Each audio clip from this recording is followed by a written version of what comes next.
के सदर के हैसियत से हिस्ट्री के व्हाट ऑल वेंट कि basically Babri Masjid dispute is a creation of the English Raj.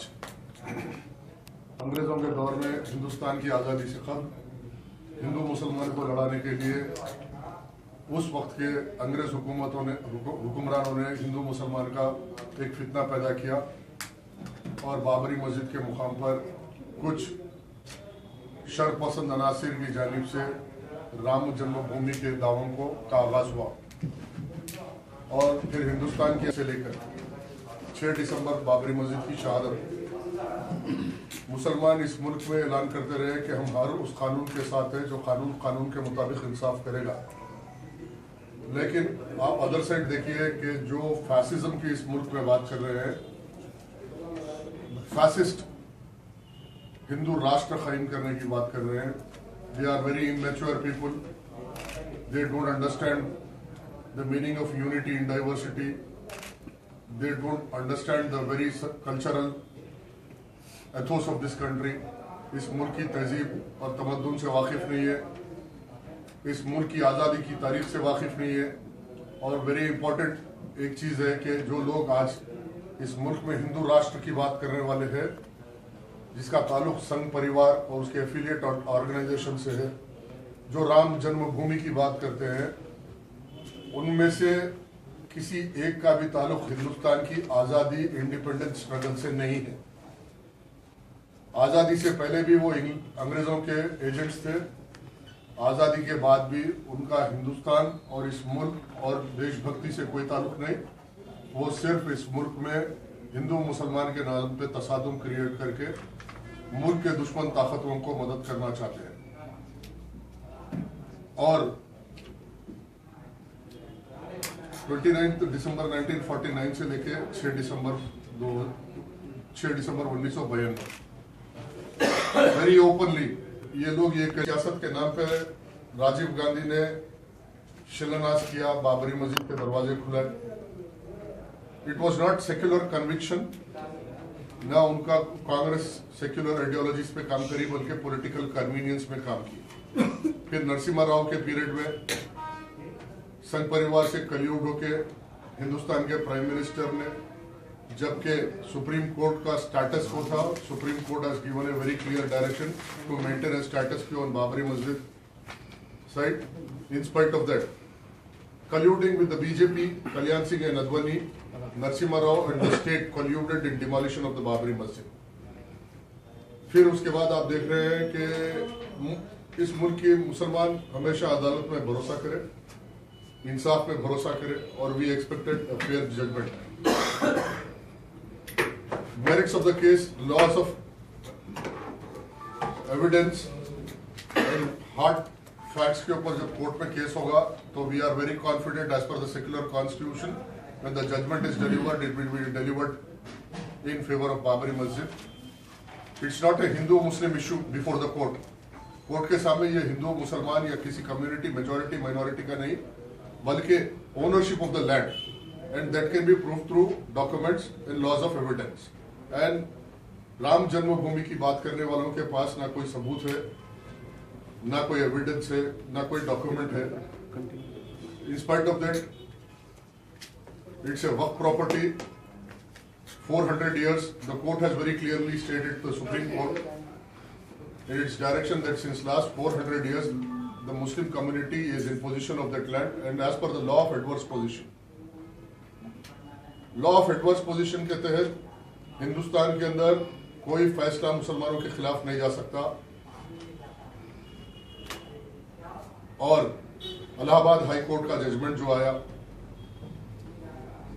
Petition था, टाइटल सूट का था, लेकिन कोर्ट के जजों ने उसको पार्टीशन सूट के तहत 3 हिस्सों में बांट दिया। That made the mockery of judiciary and democracy in this country. Particularly justice DV Sharma of Allahabad high court, उनके स्टेटमेंट्स, उनके रिमार्क्स में उन्होंने very clearly he identified himself with the fascist ideology of the RSS and the Sangh Parivar. That is a very threat to the secularism in this country.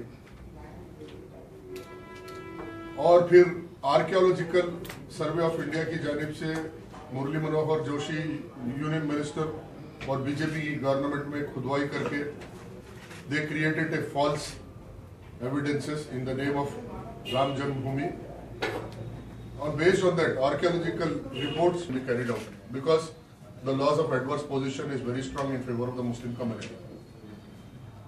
आज आप देखो 2010 से लेकर आज 2017 हो गई, लेकिन इस मुल्क के अंदर जस्टिस डीवी शर्मा और जस्टिस गुप्ता के खिलाफ जो सेक्युलरिज्म की बात करने वाले तमाम हिंदुस्तान के लीडर, चाहे वो कांग्रेस हो चाहे किसी पार्टी की हो, लेकिन किसी ने भी जस्टिस डीवी शर्मा और गुप्ता के biased judgement, vested ideological judgement के अगेंस्ट में पार्लियामेंट में इम्पीचमेंट का मोशन नहीं चलाया, ना बाबरी मस्जिद एक्शन कमेटी के मेंबर्स ने चलाए, ना मेंबर ऑफ पार्लियामेंट किसी ने चलाए।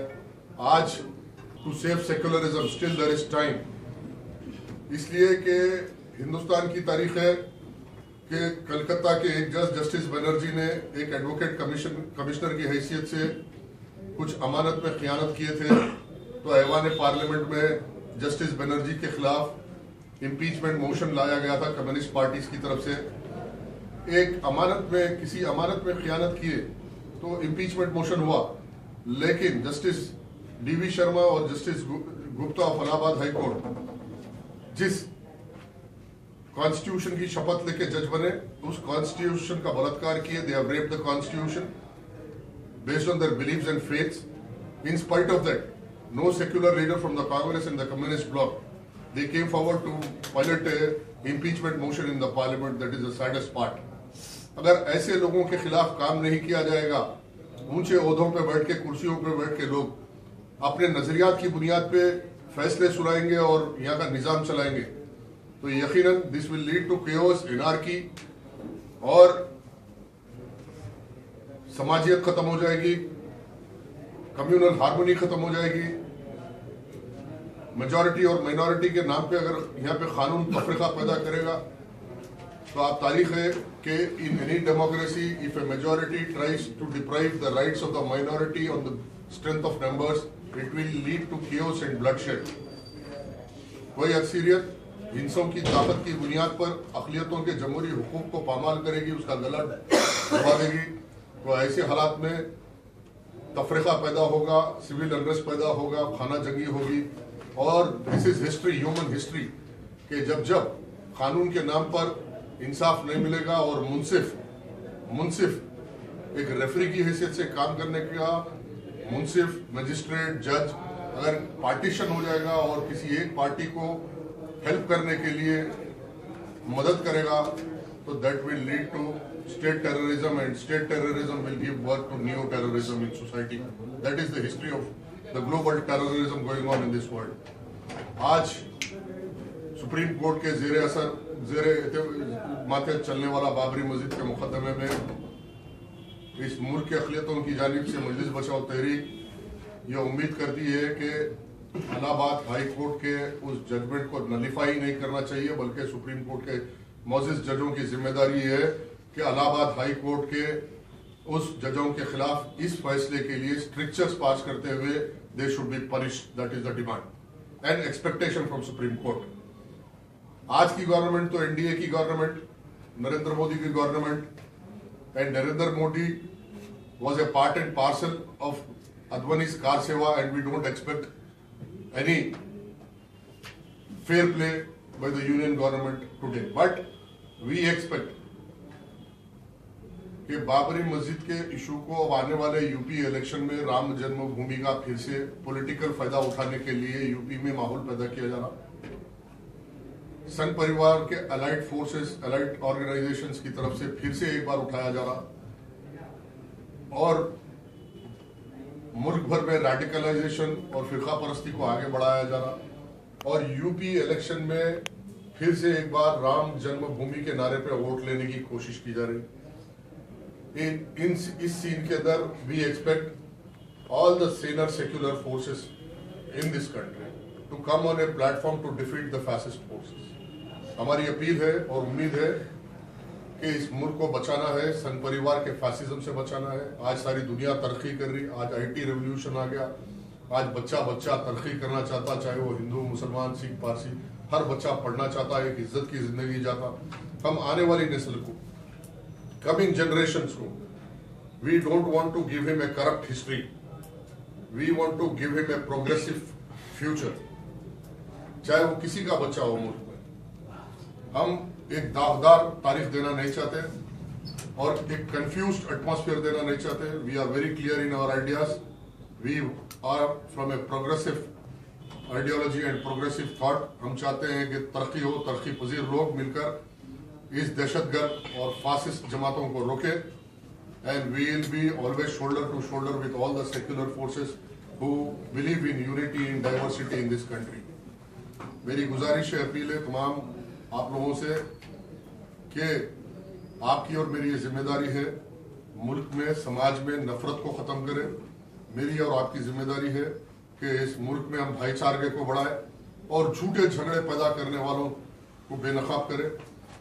मुल्क की अदालत फैसला करेगी और उम्मीद है supreme court, Allahabad high court के जस्टिस शर्मा और जस्टिस गुप्ता की तरह फैसला नहीं करेंगे, बल्कि सुप्रीम कोर्ट में तारीख साज फैसला होगा, शवायद की बुनियाद पे होगा, कानून की बुनियाद पे होगा, लॉ ऑफ एडवर्स पोजीशन के तहत होगा। और उम्मीद है कि वंस एंड फॉर ऑल जल्द से जल्द ये मसला सेटल हो जाएगा। आज आप देखो, इंसाफ अगर देखना है हिंदुस्तान का तो सारी दुनिया मजाक उड़ा रही। बाबरी मस्जिद शहीद हुए 6 दिसंबर के बाद लिब्रान कमीशन बना, लिब्रान कमीशन ने तहकीक किया और शिनाख्त की उन लोगों की जिसने बाबरी मस्जिद को गैर दस्तूरी और गैर कानूनी तौर पर दहशतगर्दी तोड़ा। लेकिन इसके बावजूद आज लिब्रान कमीशन की रिपोर्ट आए, करीब करीब 10-15 साल का अरसा हो गया, किसी एक मुजरिम को, बाबरी मस्जिद के शहादत करने वाले उन टेररिस्टों को, किसी एक को भी आज तक स्टेट ने सजा नहीं दी। सीबीआई के नाम पे केस चले, लेकिन फिर सेक्युलर पार्टीज, चाहे वो मुलायम सिंह की पार्टी हो या कांग्रेस हो, पॉलिटिकल कन्वीनियंस के लिए एल के अडवाणी और इन लोगों, उनके ग्रुप को फिर से सीबीआई कोर्ट से बरी कर दी। क्या ये कानून है? अगर ऐसा है तो फिर कानून का डिफिनेशन ये हो जाएगा कि ताकतवर की मदद करेगा और कमजोर को और कमजोर कर देगा। तगाजा है कि in the interest of peace and justice, इस मुल्क में समाजियत के लिए, एक सोशल ऑर्डर के लिए, unity in diversity of this country is a history. दुनिया के कई मुल्क टूट गए, दुनिया के जोग्राफिया बदलते रहे, लेकिन हिंदुस्तान की सबसे बड़ी ताकत यह है कि यूनिटी इन डाइवर्सिटी। हमारे पास 50 मजहब है, 50 लैंग्वेज है, 50 तहजीब है, लेकिन the beauty of this country is unity in diversity. हम एक दूसरे को अंडरस्टैंड करते हैं, एक दूसरे का एहतराम करते हैं, एक दूसरे की इज्जत करते हैं, एक दूसरे मजहब का इज्जत करके इस मुल्क को हमने आगे बढ़ाया। और हिंदुस्तान के 90% लोग तशद्दुद नहीं चाहते, हिंदुस्तान के 90% लोग तफरीका, रेडिकलाइजेशन नहीं चाहते, हिंदुस्तान के 90% लोग हिंदू, मुस्लिम, सिख, पारसी इत्तेहाद चाहते, इस मुल्क में तरक्की चाहते। आज मेरी अपील है आप तमाम से कि अपने पेन के जरिए, अखबार के जरिए, टीवी के जरिए इस बात को आगे करें कि इंसाफ वक्त का अहम तकाजा है और संघ परिवार और मेरे को आपको काम करके आने वाली जनरेशन्स को we have to give them a very progressive atmosphere to have a nice and comfortable life in this country.